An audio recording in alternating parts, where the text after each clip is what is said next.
সালামু আলাইকুম গাইস। সকাল সকাল চলে আসছি বাগানত। সকাল সকাল 7টার দিকে বাগানত নিয়ে আসছে আমাকে। এখানে সারা রাত হয়ে গেছে, এখানে বৃষ্টি হচ্ছে। এখন গাড়ি ফোন দিতে গাড়ি আর ড্রাইভার বলে যে 10টার সময় লিয়ে যাবো, তার আগে গাড়ি লিয়ে যাবো না বাগানত। তো যতই বৃষ্টি হোক আর যেটাই হোক 10টার আগে লিয়ে যাইতো না, তাছাড়া হাজুরা দিবে না। তো ঠিক আছে, আমরা বসে আছি। এই যে উপরে পানির ট্যাঙ্কি দিয়ে ঝাপনি আসলো, উপরে পানির ট্যাঙ্কি দিছে। এই জায়গা এটা লোহা রড দিছি গাছত খুঁড়া দিয়া পানি ট্যাঙ্কি দিছি।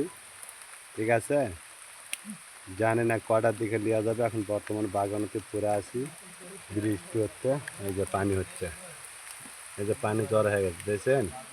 এই যে ভালো পানি হচ্ছে, আজকে তো 3 দিন হচ্ছে পানি। কালকে কাজ হয়নি, বেশি গাছে, আজকে কাজ হবে না, তারও বেশি গাছে। ঠিক আছে, তো সবাই ভালো থাকবেন আর লাইভ শেয়ার ফলো দিবেন সবাই। ফলো দিয়ে সবাই পাশে থাকার চেষ্টা করবেন। আরে ভাই, ফলো দিলে টাকা লাগে না কেউ। ঠিক আছে, ফলো দিন, আমও ফলো দমো। আপনারা ফলো দিবেন, আমও ফলো দমো। ফলো দিলে ফলো ব্যাক দমো। ফলো করেন, ফলো দিয়ে পাশে থাকেন। ওকে, বাই বাই, আল্লাহ হাফিজ। ভালো থাকবেন সবাই, সুস্থ থাকবেন, দোয়া করবেন।